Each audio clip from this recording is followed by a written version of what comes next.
Welcome to ETN Community Spotlight, where we shine the light on a local nonprofit organization. I'm Derek Silas. Join me as we talk to today's special guest.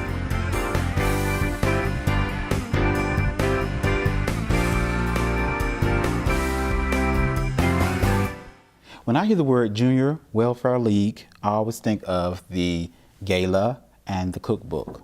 Now, I know you guys do much more, so Laura, tell me more about the organization. Well, I tend to think of the heart of our organization being our Care to Share committee. Okay. This committee stays in touch with all of the area school counselors, and anytime they have a need for one of their students, they get a hold of us, and we can fulfill that need within 1 to 2 days, whether it's clothes or school supplies or even pillows. We can take care of that and get those things to the students. Okay. Tell me more about your role in the organization.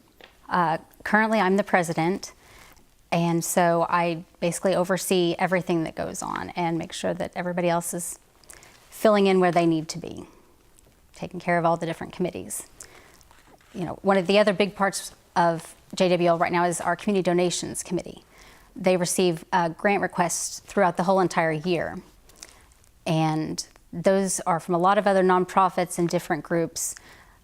Tend to be things, for instance, special event funding like after prom safe parties, sponsorships for different organizations.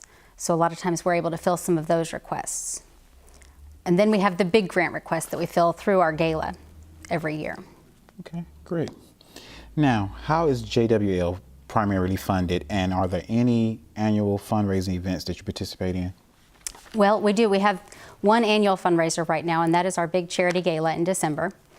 Then our biggest fundraiser is the year-round fundraiser we have here at the store, our return engagement consignment store. And then we also raise some funds through the sale of our 2 cookbooks, Stirrups and Cooking by the Bootstraps. Yeah, and like this particular person is number 677. I am the Return Engagement Steering Chair, and my role is to manage the employees and the day-to-day operations of the store, and just to make sure that everything runs smoothly. And we also have 4 employees currently that I oversee. We're located at 123 North Grand. We're next to Bell Jewelers there on the corner of Randolph and Grand Avenue. And our hours are Monday through Friday, 10 to 6 p.m. And on Saturdays, we're open from 10 to 2 p.m. Being a consignor for Return Engagement is a perk for being a Junior Welfare League member. Our members bring in their gently used name brand designer clothing for us to resell, and we get 60% of that, Junior Welfare League does, and then the consignor gets 40% of that. They can bring anything from household goods to children's clothing to women's clothing. We have plus size women's clothing.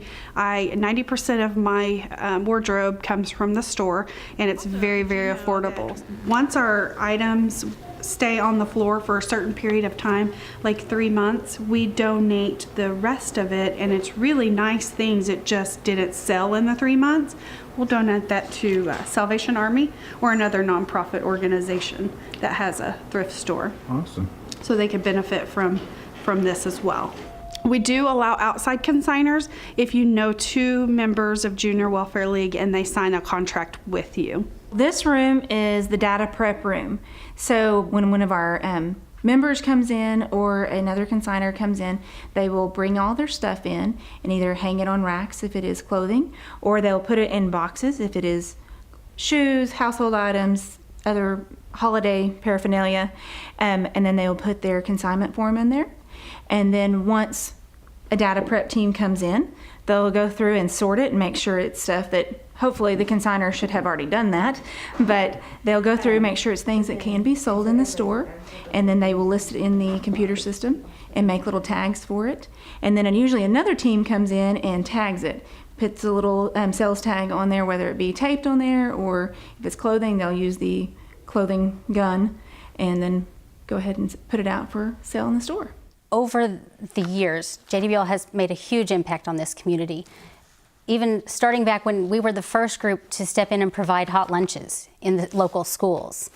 But JWL has consistently been able to step in and provide for the community and its needs as they happened. And we've been able to change over the years and fill different needs as they occurred. Junior welfare was started back in the 1930s in the midst of the Great Depression by two fabulous ladies, Mrs. J.R. Gentry and Mrs. L.A. Neal. They, along with 80 other women, were very successful in helping the community of Enid just relieve those that were in need. They started with programs such as mobile meals, a program now we call Care to Share, but we've called it CEW, or Clothing, Education, and Welfare. Just basically anything that our community needs to help those in need. Now, I know that JWL is dedicated to the welfare and education of kids. What community projects do you participate in? Well, we do a lot of volunteer work with all kinds of not-for-profits here in town. This year, for instance, our charity gala chose 3 different organizations to grant their requests. And so we've tried to step up and do a little extra volunteering with those. There was Youth and Family Services and their program for foster families. One of them was the Hope Outreach Parenting Ministry. And then the third one was the CDSA Diaper Basics. So we've tried to work with all of them a little more this year since we chose them as our grant recipients. Okay, I was looking on your website and I saw some other programs you had, the Gentry Neal Scholarship. Tell me about what that's about. Yes, every year we donate a $1,000 scholarship to an area senior who has shown significant volunteerism in the community. Then I was looking also, I saw the GIVE, which meant Get Involved, Volunteer Enid, and you had Provisional Work Day, and of course you already talked about Care to Share. Can you tell me a little bit about the GIVE program and the Sure. other one? Part of membership in League is that you have a certain number of hours required for different things that happen during the year. And one of the things is that we are each required to give a certain number of hours to GIVE, which is Get Involved, Volunteer Enid. So we go out and spend a certain number of hours volunteering for other organizations in Enid. A lot of us go out and work with, for instance, the public schools. I know especially this time of year, they need a lot of extra volunteers for test monitoring. So we will go in and help with their test monitoring. And a lot of us have volunteered at the YWCA with different things that they needed help with.